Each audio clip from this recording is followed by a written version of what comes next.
Welcome to Conversations with Z and Vindesh, a weekly discussion that explores common life challenges and offers practical solutions. Learn more at dharmamedia.com. That's DHARMA media.com. All right, welcome back, everyone, to Conversations. Z, we live in a confusing world, man. Very confusing. We have a lot of conflicting messages about how to conduct ourselves, about what is good, what is evil, who's right, who's wrong. Do we hate other people? Do we hate other tribes? Or do we manage our own behavior and try and get along with the world around us? And all of this discussion is amplified by social media. It's amplified by people who have a vested interest in pushing us in one direction or another. So there's a lot of bias in the information that we're receiving. We don't really have the same level of trustworthy news sources as we did in the past because there's an agenda and there's a desire to push buttons and get people's attention. And a lot of times there's a partisan slant as well, whether it's tribal or it's political. And if you couple that with the rise of AI and all of the fake news and fake information out there, sometimes you might just be scratching your head and saying, what the hell should I do? You know, whether it's my health, whether it's my relationships, whether it's my views on social issues, what is right and what is wrong? How do I want to conduct myself in this world? We talked a little bit about this last week where we covered hitting rock bottom. So if you're going down a certain path, a lot of times we have to get to that point of rock bottom and there's got to be sufficient pain to cause us to change and go in a different direction. But we also talked about how that process of waiting for rock bottom can lead to a lot of wasted time. It can lead to frustration. It can lead to a lot of wasted energy. So are there ways to course correct?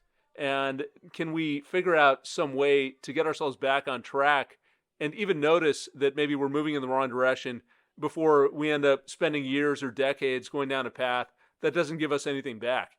So that's the topic of today. How do we make these decisions and figure out the right strategy for getting through life in these times that are very confusing? And one thing you've always said, Z, which I found interesting, you use a phrase, it's not about right or wrong. So we no longer live in a time where you can even define what's right and wrong. Maybe that existed in the distant past, but today there is no right or wrong. The only relevant question is what we're doing sustainable? Is it sustainable? Is it going to allow us to continue? Is it going to allow us to thrive? In a sense, is it giving us more back than we're putting in? So whatever we're doing, if it's advancing our cause, if it's giving us life, if it's helping us get out of a situation that's causing us problems, then even if there's short-term pain, maybe we sacrifice and we keep on moving forward. But if it doesn't pass that test, you know, if it's more like an energy drain and we're standing next to a black hole and it just keeps on sucking the life out of us and eventually it's going to kill us, that's not something that's sustainable. And at that point, we might say, the hell with this, I got to figure out some different path. So what I like about this, Z, this concept of sustainability, it's a very simple test. And we can apply this test to a variety of situations, and it can hopefully prevent us from getting to the point where we need to hit rock bottom. You know, it's more of a mechanism that we can use to course correct along the way. So I think even though it's simple, it's a very powerful way of thinking.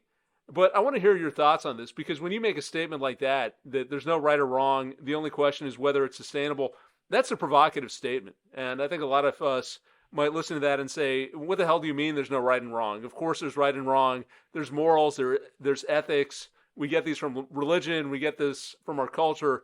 Some people might say it's natural law, just respecting other people, treating other human beings with dignity.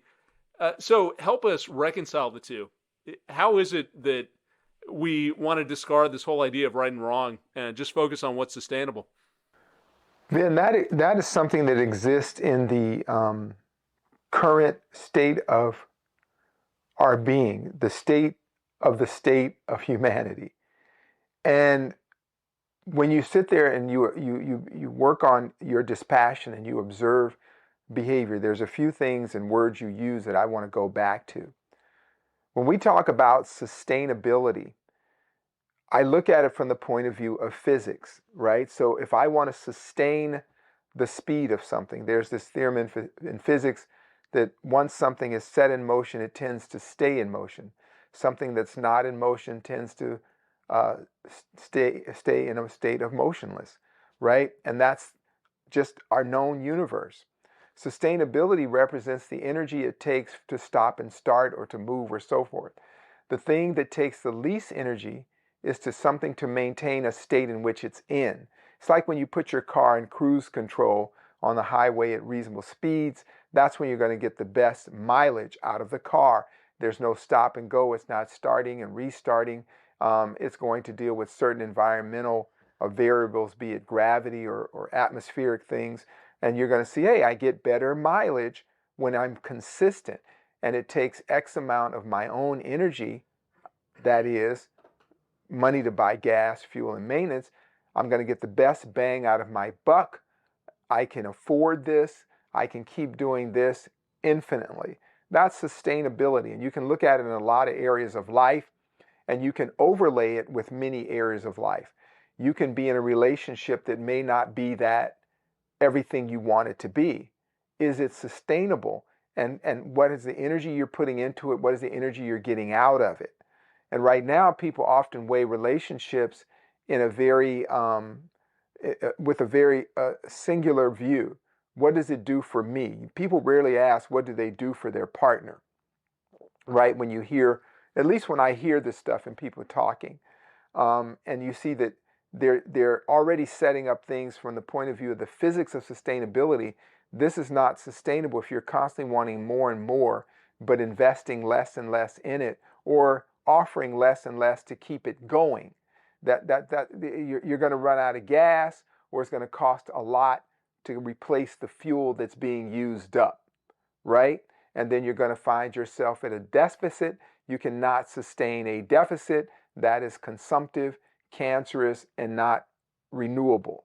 So we want to look at everything in life like that, and then we can make plans. We can look at we can predict where things are headed. So with people, you have certain behaviors, maybe within yourself, within your family group, that are outright dysfunctional. But you want to look at what is the sustainability of that. It's sustainable if I keep X amount of distance, if I don't put that much energy in. It's like dealing with weird or disturbed family members. You have the unit of measure, which represents familiar affections. Mind you, I didn't say loving relation. I said familiar affection. You grew up around these people. You're used to them. They're part of your life story. That's what they offer you. They give context to your whole life. That's Uncle Joe. That's Aunt Susie. That's Cousin Geronimo, or whatever it is. And you may have nothing on, but you use that, and what that costs you is a certain amount of your energy and time in order for you to have that being the contrasting aspects of your life. That's what distinguishes you from the person next to you, is that you have these relatives, right? That's the family thing. So for whatever reason, from an ego point of view, we guard that. And I say it that way because we don't always nurture family relationships in a holistic, loving, caring, affectionate, compassionate way. We just assume they're family, so I can either shit on them or come see them when I feel like it, or dump on them when I want to, demand that they do things that I would never do with anyone else in the world. But because we have some sort of shared story passed on generationally, here's what I'm going to do. And the sustainability comes in that, where you slowly, over the years of your life, you hear from people less and less. Why do you hear from them less and less if they're so wonderful? They don't do anything for you. They don't put any gas in your tank. All human relationships are based on mutual benefit. What do I get out of you? What do you get out of me? Your children will eventually leave home when they don't have as much use for you. This isn't a bad thing. It's sustained because they need a certain amount of energy to go in and build their life. So you fulfilled your duty. You were the truck stop on the highway of life, where they got to stop, refuel, resupply, and move on to their inevitable destination. And so when we talk sustainability, we can talk math. How much energy do I have? How much energy does it give me? How much energy does it cost? How much can I reacquire the energy I need to put in the fuel tank of this movement, right? Of this vehicle. So when we look at things like that, then we can start coming up with solutions, right? And the solutions can be local solutions, global solutions, or universal solutions. And if you think local solution is just my life, what's sustainable in my life? And that's where you get a little more self-focus and even go into maybe egocentrism, narcissism, sociopathy to some degree, because you're constantly looking at ways of accumulating resources without necessarily giving anything. And so that requires you to have like that kind of the way politicians keep going. It consumes a lot. Politicians cost a lot universally. They tax the environment, they tax people. They're very expensive for what you're getting out of them and their pseudo advocacy of you. Now, when it comes to friends and relationships, you've invested so much in a relationship, and let's say you could measure that, you could quantify that with some unit of measure. And you're there because the person was a part of your happiness. And for that reason, you've acquired a certain savings with them, a certain capital. But they get sick all the time. Let's say they're sick all the time. So you kind of have to miss work a little bit to take care of their health or support them through something. And you go, wow, I don't know how long I can keep doing this. But I love you so much. I'm gonna go as far as I can till it's no longer sustainable. And that person said, I really appreciate you. I'm going to put a little fuel in your tank by doing more to take care of my health. So you have, let's be more specific. You might have a partner that has some mental health issue, an emotional health issue, just like a health issue. And that's not fun. You'd have never clicked right or swiped left on a dating app. They said chronically ill, right? But now that you met them, hung out, you have a few good parties, things are great. I'm willing to I'm willing to go into my reserves to support you. In return, for it to be sustainable, that person says, I'm going to go into my reserves and work on being a better partner, healthy. And that has happened with people. You've seen that with people. You know, I saw a man who was a paraplegic after a horrible car accident, and his wife took care of her like nothing had ever happened. I had a cousin that happened to who was injured in a car accident, and his wife and them stayed together until 35, 40 years later when he finally died.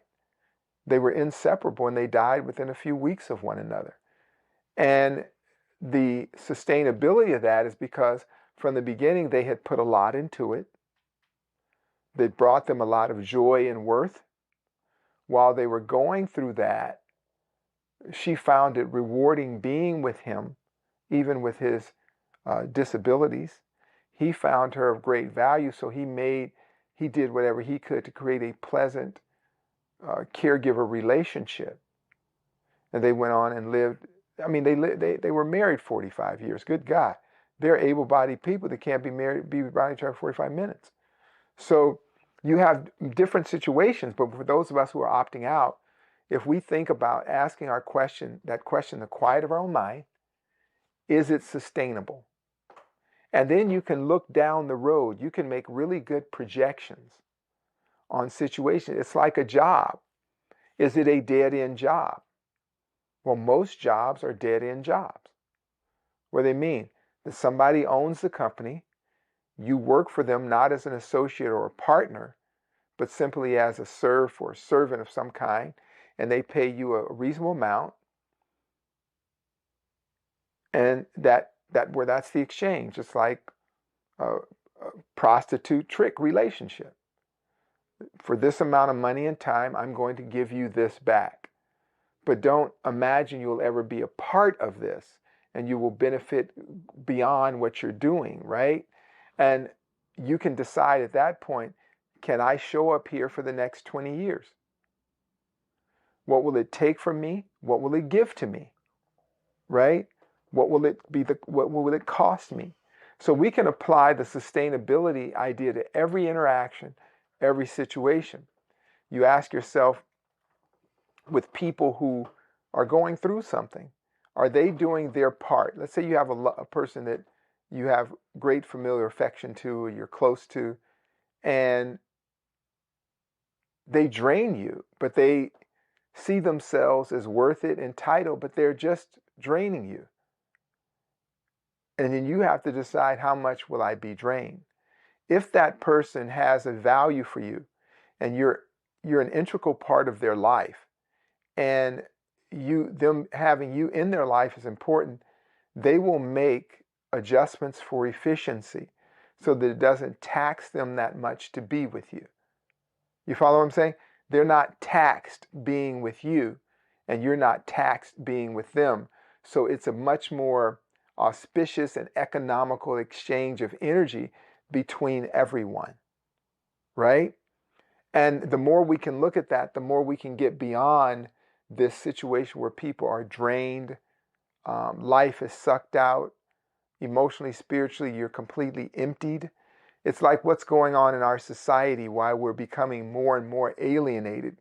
It costs too much to deal with people based on what you get back, right? We had this discussion some weeks ago. People have all these titles now that they want to be called and labeled, grand general, polymorphic sexuality, or that's, call me that before you talk. It just takes too many words to talk to you in exchange for what I get back from you. So I'd rather not spend my energetic capital that way. So I'm going to just stay away from you. So you're starting to see more and more of that in society. And also the imposition on people's space cost a lot. The infringement of personal space, as I talk about and complain about the behavior of dog people, right? That infringement upon other people's space. Yeah, Fido is cute, your dog is cute, but not everybody likes dogs. Not everybody wants their dog up in your face, or your animal, your lizard, your cat, whatever you're running around with. I just saw a woman who had raised a panther by accident, and she has a domesticated panther, and she's going to court to prove that her panther is great, right? It's a panther. It's a black panther, okay? Not from the movies, not from Wakanda Forever. It's an actual black panther. And this is causing an imposition on the space of how much energy you got in the morning. Now do I have to dodge wild predatory cats? And now can I just go to Starbucks and get my orange Frappa or whatever they have there without hurtling over all this kind of stuff? Can I just get on a plane, sit, and take a ride to Florida and back, or wherever I'm going, without having someone who has an over need of resources? They need more resources than everybody else in terms of attention, space, accommodations of their behavior, pronouncements of their being. It costs too much. So we know that's not sustainable. That's why we know we're headed in a bad direction societally, is it costs too much to interact with people. We know in relationships are very difficult because it costs so much when one person perceives themselves as being more valuable than the other, or that their time, their energy, who they are is much more valuable than the other person. Now you're in a constant state of deficit. Nobody is receiving, no one's giving. So again, if we start using sustainability concepts, we can approach our health. If you have a sore back and you want to live your life, but that sore back costs so much for you to function, then you will want to remedy that sore back. Because if you don't, it will cause your early demise, maybe not from the back itself, but from what it cost you. Days lost at work, inability to socialize, general irritability. So you're costing more to be around other people because you're irritable. It's hard to be around. You're moody. How about if you're real moody? It costs a lot. What if you don't tend to your anxiety? It just costs too much to be around you. It's not sustainable, because in order to be around you, I have to pour so many more resources into you, like pouring money down a endless well. And eventually, I'm working so hard, I don't have a life. And my object of blame might be you as a target, right? So we want to think in that way. Is it sustainable? You follow me, Vin? Yeah, it makes a lot of sense, Z. I mean, it's tied to physics. It's about energy in versus energy back. And that to me is a pretty fundamental law. It's also simple, as we talked about at the outset. So you can gauge whether something is working. And if it's not working, is it a bridge to the other side?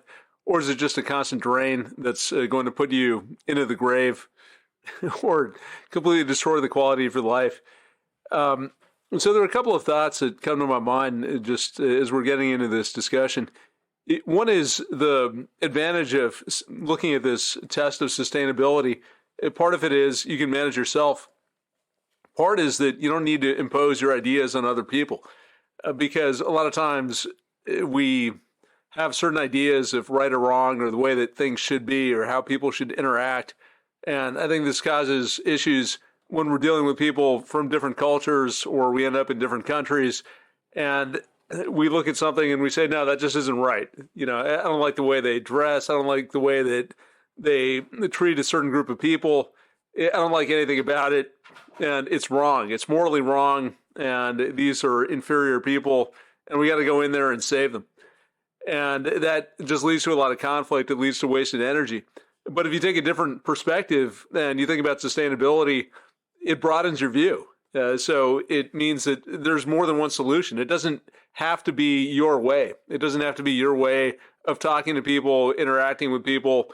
There could be a lot of different models. The test isn't whether it matches what you've been taught or what you've learned going to your religious studies class. It's really, is this something that works? Is this a system that functions and can evolve over time? Or is it something that's just going to fall apart?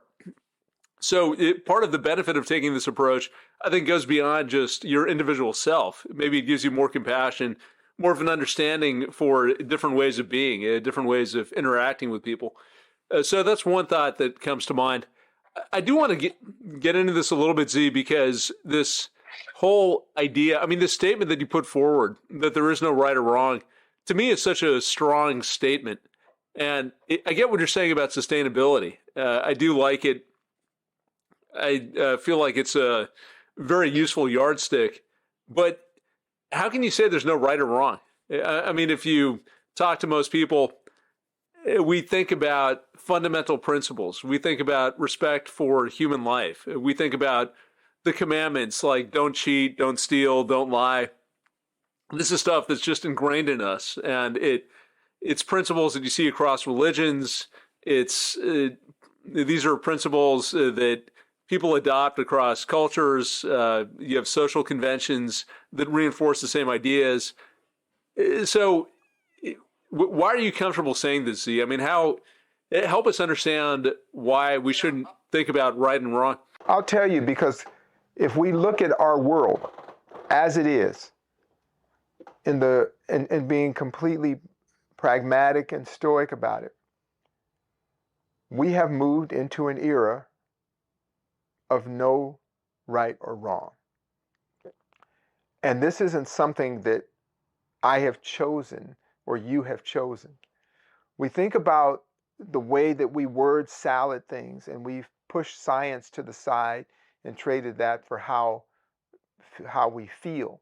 We've traded a sensual assessment of the world with social media or kind of political biasing. You said early on a word, that bias. If you cannot acknowledge your own bias, it's hard for you to determine what's right or wrong. I'll give a few examples, and we all are subject to that. So I'm right now, my new car had to go back to the shop. So because I had had trouble with my other new car from the same dealer, they gave me another car to drive as a loaner indefinitely until they resolved the problems. that car is an electric car. Everybody runs around with the electric car. This is wonderful. It's saving the planet. It's great for it's green and everybody, you can virtue signal here in LA. Every other car is some kind of Prius, electric car. They're expensive, they're quirky, they're cool. We have $7 a gallon gas, so you can fly by the gas station. But the fact that each of those cars is causing the death of about 4 African children.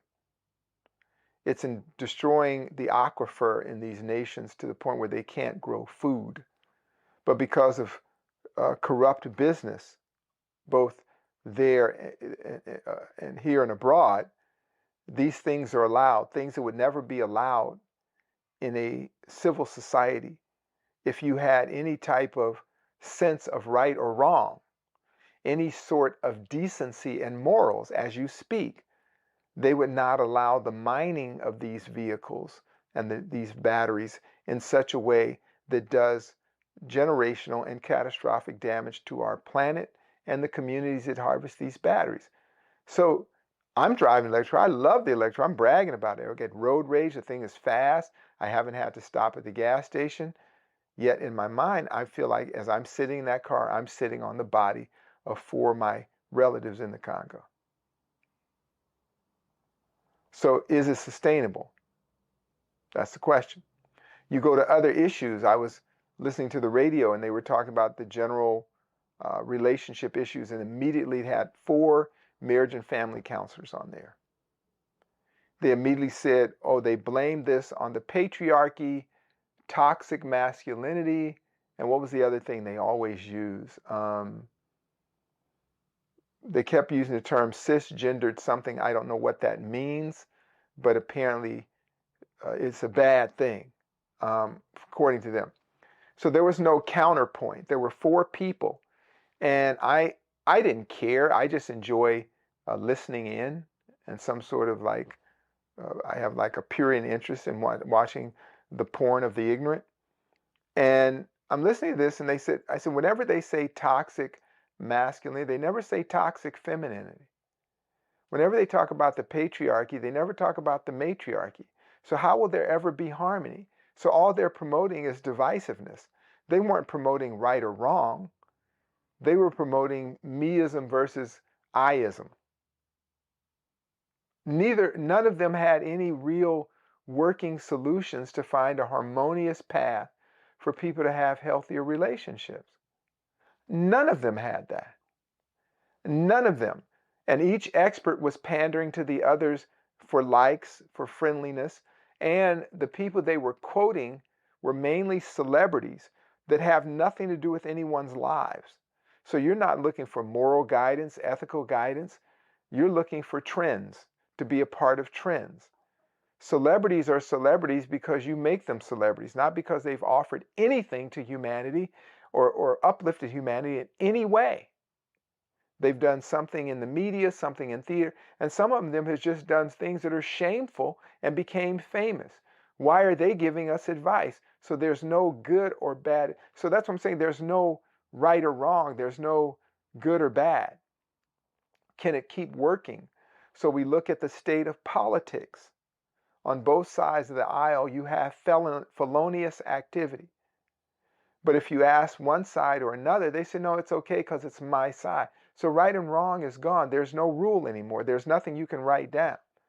You cannot discuss with people of certain groups the activities of their group, right?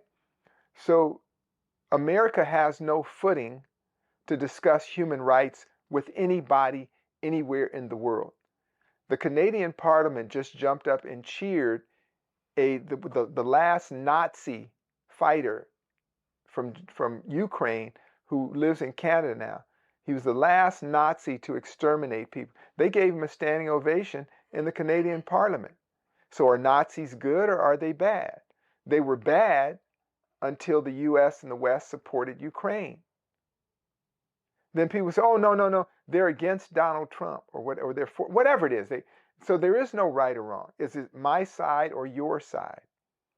I was talking to an old friend about time, and we were recalling events of the past, and I immediately said, I have a biased view because I'm talking from my perspective and you're talking. She said, no, no, it's not bias. That's what happened. People don't understand bias is that we cannot see the world the way another person sees it. And the only way to have an ethical concept, a moral concept, a decent concept, a concept of equanimity is acknowledge your own bias. But people don't. If you want to test me, ask people who support Israel whether Israel is committing human rights violations. First, ask what is a human rights violation? What would be an egregious thing to do to a human being? And then you could take a picture and this is egregious. Then you tell them who they are, and they say, well, that's not that bad. These people deserved it. The U.S. does that all the time. People in America do that all the time. Is gunboat diplomacy okay? Is it okay to go to somebody with a gun and order them to do something? Oh, no, that's horrible. But if your country does it, if you send soldiers, if non-combatants, people who would never sacrifice for their nation, send people would to commit atrocities, all of a sudden they're not atrocities. So Vin, I could go on and on with this in every area of life, and you could see where right or wrong does not exist anymore. Is it sustainable? That's the only question we're asking. So you pick any area of our known life and ask me, what about right and wrong? And I will show you why we are incapable of that. You follow me? Yeah, I mean, from a societal standpoint, I definitely follow you. There are a ton of contradictions. There is the bias that you're talking about. There are people who are looking for affirmation and who are virtue signaling, who don't care about the truth. The hypocrisy is incredible. So all of the problems you mentioned, I agree with completely. But to me, that's a general problem. I mean, that's just a dynamic of the world that we live in. So why does that apply to ourselves? I mean, if we're the opt-outs, if we're the ones who are supposed to be above all of that or be able to step back and dispassionately observe what's going on, why for ourselves, for our own sanity, for the way that we manage ourselves and conduct ourselves day to day, are there any absolute standards? I mean, again, forget about the rest of Vin, the I world, wanted, but just for me. let me correct. I'm just saying for those who are opting out, yeah, we have a real clear sense of what's right and wrong because we understand the boundaries of our own selves. It doesn't work for us. It doesn't, when we're looking for a sustainable avenue and an escape from this dystopian situation, we have to carry ourselves in a different way. You have to excuse yourself from the room when things get weird. You have to exit the clown car of foolishness that's going on. That's an opt out. You don't sit there and engage these people.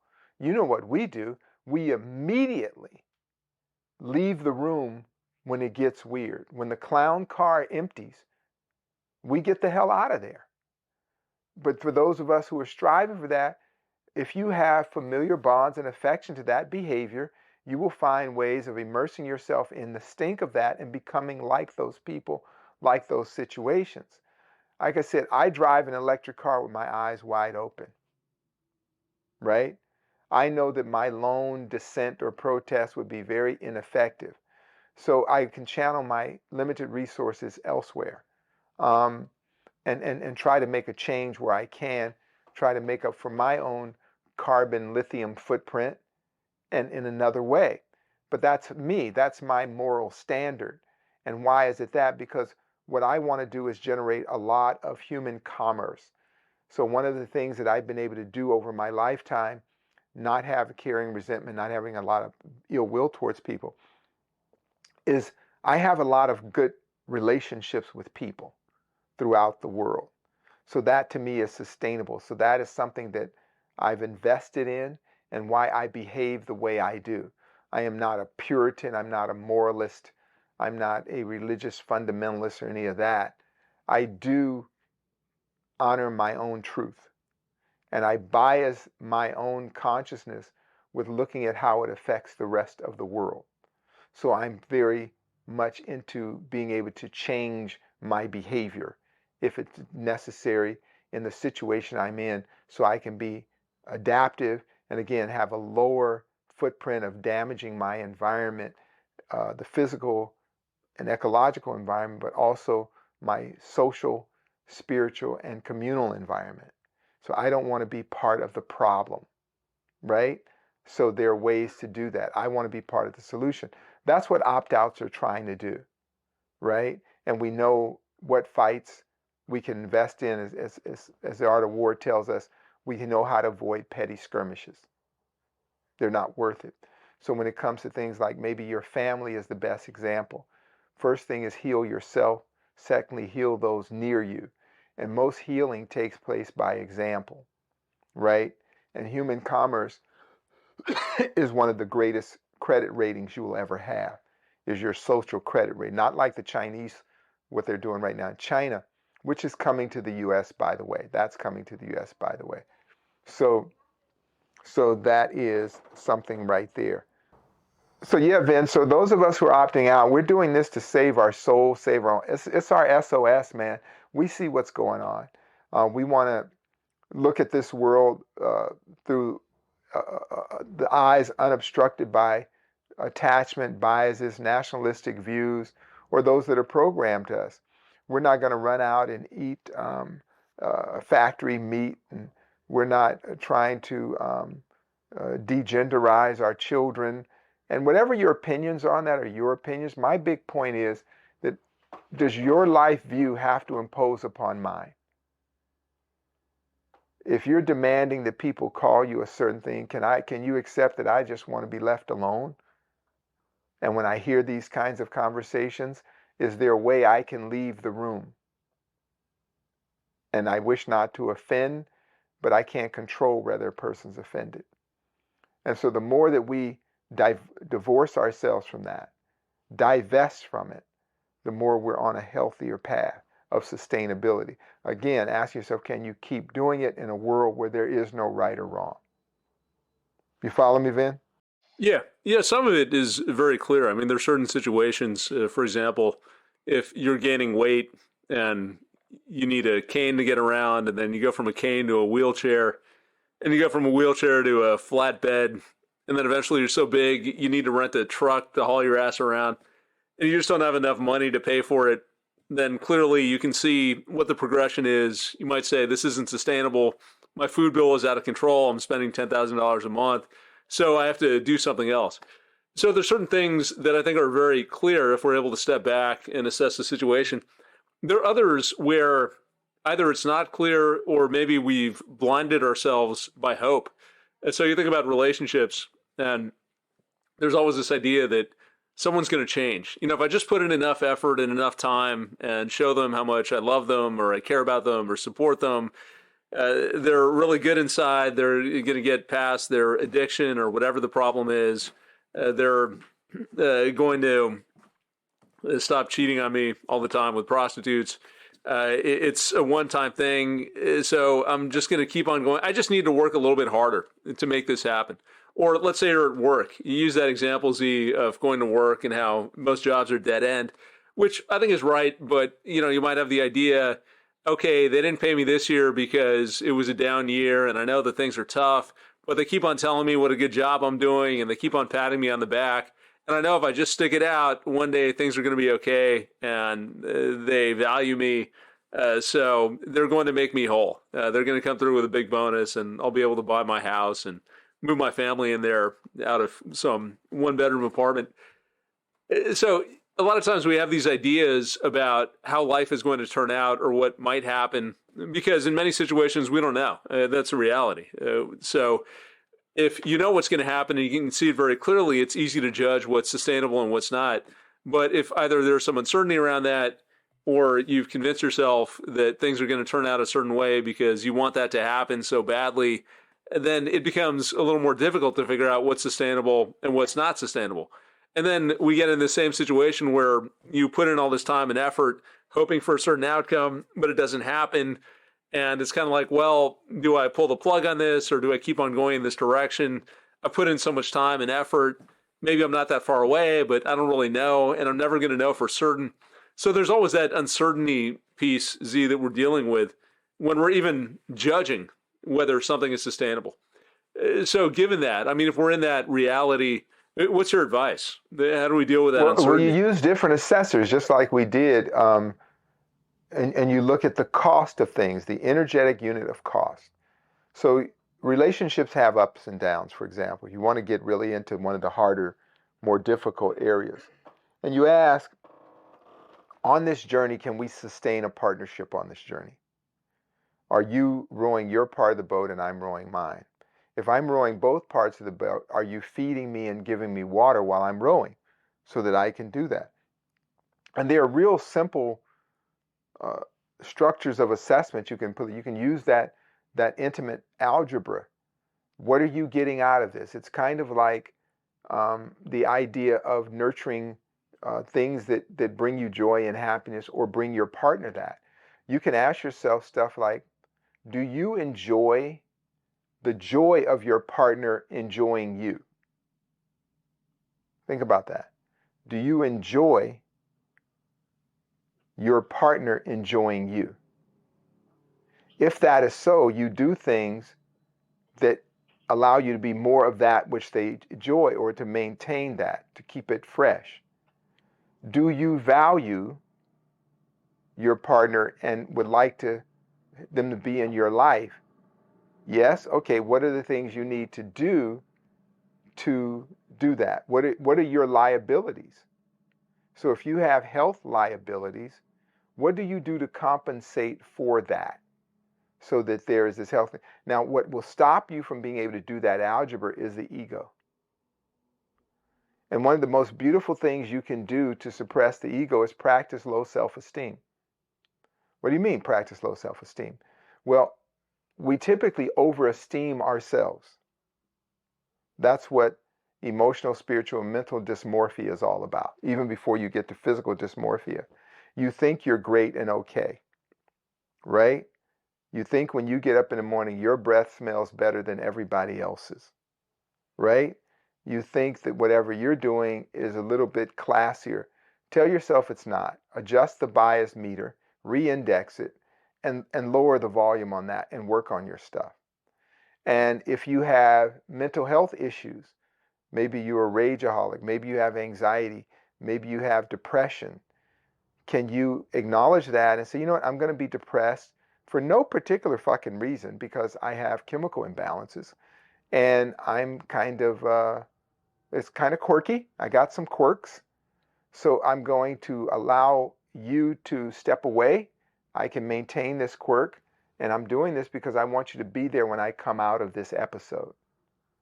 And then I'm going to do compensators. I'm going to do, when I'm not in those episodes, I'm going to make it so worth being with me that I have a energetic cushion, some energetic overages. I have some emotional IRAs or whatever I can give you that add to my value.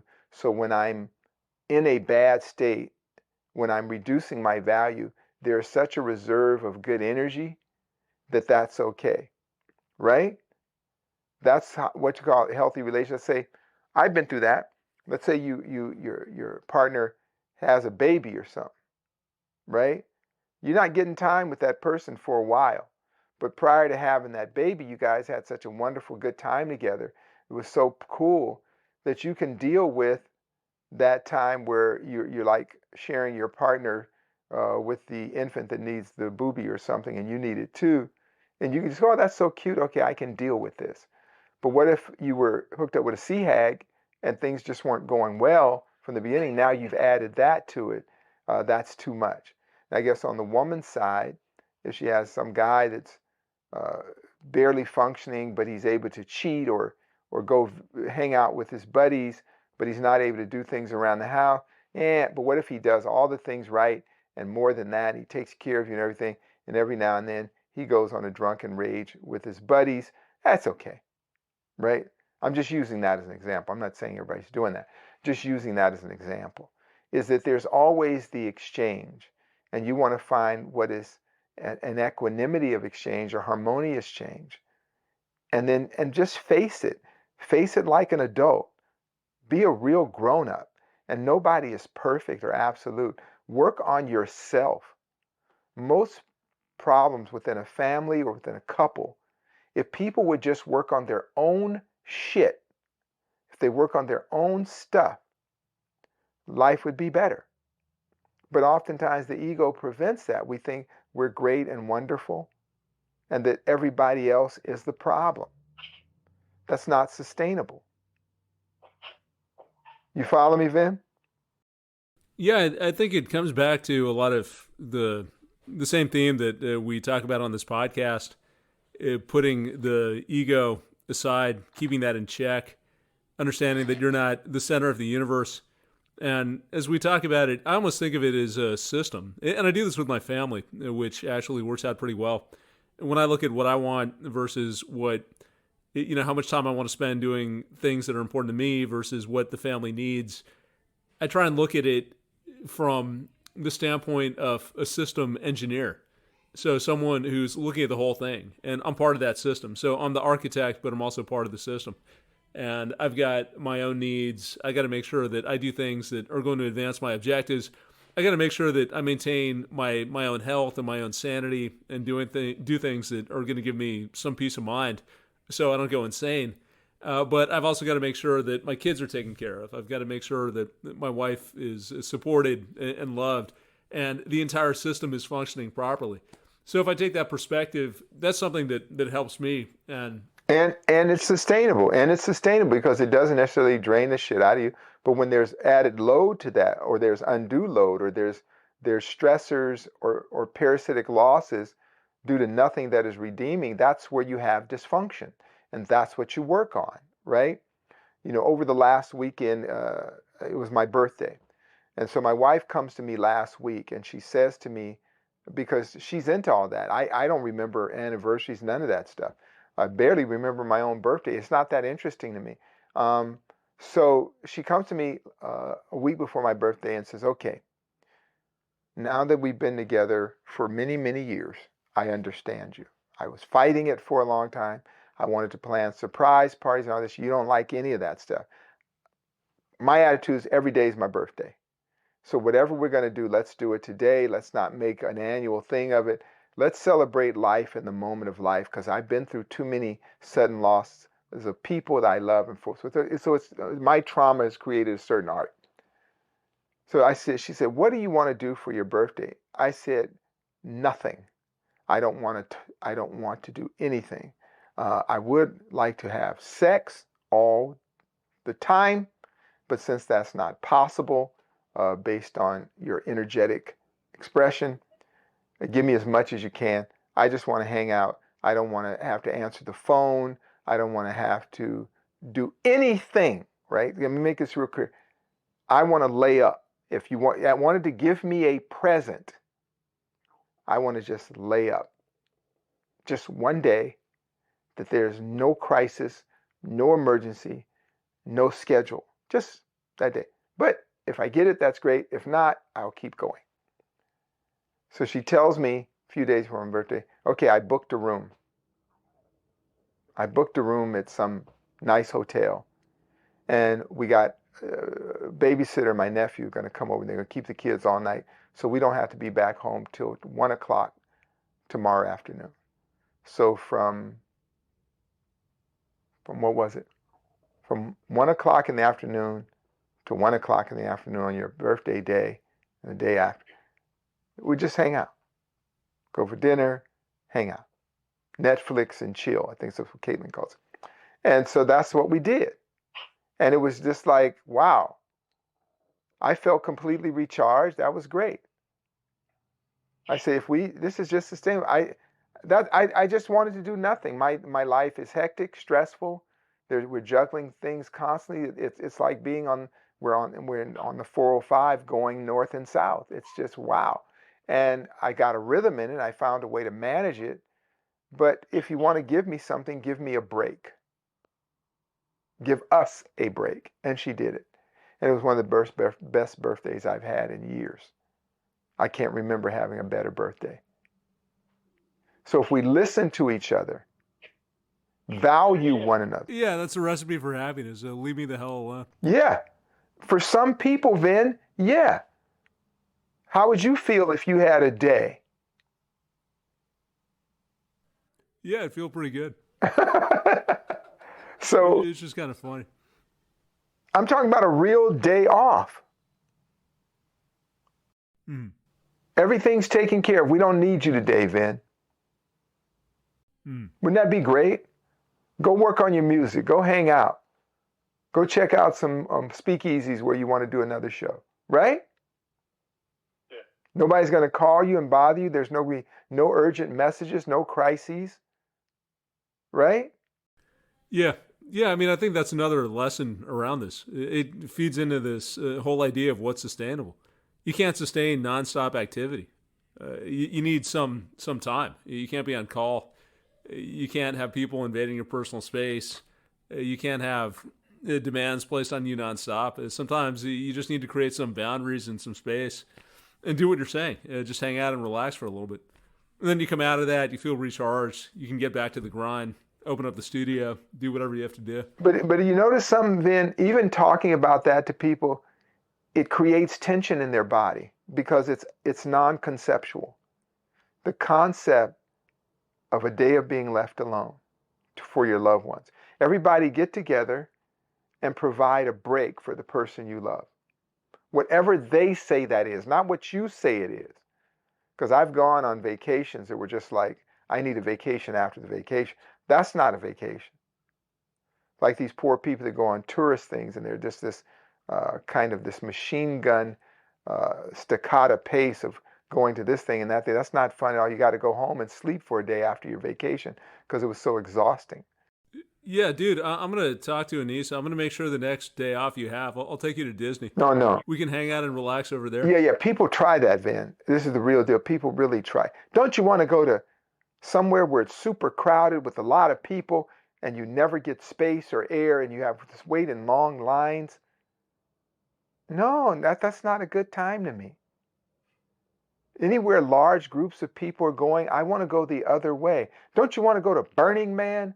No, no, I don't. And I'm glad they got drowned in the flood. I don't want to go there. It makes me hate people more. I don't want to hate people more. I want to be chill. Yeah. So Yeah. that's it, Hey, man. Z, why don't we wrap up over here? I've got to go to an event to sustain my marriage. Well, wrap it. Wrap it. Let's go. Yeah. I think that it's interesting what we're talking about. On the one hand, it sounds insane. I mean, if I'm honest and we talk about how there's no right or wrong, just on the surface that sounds crazy. But maybe it is the time that we live in. Maybe it's the fact that we're in this world where no one's really paying attention to the consequences of their actions, where there's duplicity, people lie to your face, where image is more valuable than substance. And if that's where we are, we need a different guide. So sustainability is a good one. It makes a lot of sense. It makes sure that we've got the energy that we need to keep on going, keep on getting through life, keep on advancing our own personal mission. And I would just say, in closing, Z, to do that, we got to do what we always do: keep the ego in check, step back, and take that 50,000-foot view of what can we do? How can we organize the pieces? How can we create the right boundaries, the right interactions to get to that point of sustainability? Yeah, and so again, we'll close with that. Let's not think about right or wrong sustainability, but in your own heart, you know what your limits are. You know what's right and wrong. And as we look at how it affects society, how it affects the planet, because we no longer can call out people's personal responsibility, you see the health is collapsing around the world. We've accepted all manners of dysfunction as normal. The other day, I guess yesterday in the Canadian Parliament were actually cheering a Nazi soldier. That's where we've gone with the world because everybody got into the hype about Ukraine and they're anti this and anti that. I'm not into politics at all, people, but please think whenever you hear people going to rescue the children or promote human rights, they're doing the opposite. That's what we do know. Stay away from it, stay out of it, because somebody will have heard something else and they'll become your opposer, even if they have no facts or details, or the wrong person will say it, and because you don't like that person, you can't join their side, even if they're right. That's what I mean. No right, no good, no bad, no right, no wrong. Is it sustainable? So let's be careful out there. Thanks a lot. I'll see you soon. Go to Dharma Media. Check out the Century Project, My Century Project, where more stuff is coming up. Also, check out Line with the Mic. The shows are great. The production is great. The words are needed. All right. Peace. If you enjoyed the show, please consider leaving us a review on Podbean, iTunes, or your favorite podcasting app. Each 5-star review helps us bring you more unique and insightful content. Learn more at dharmamedia.com. Peace.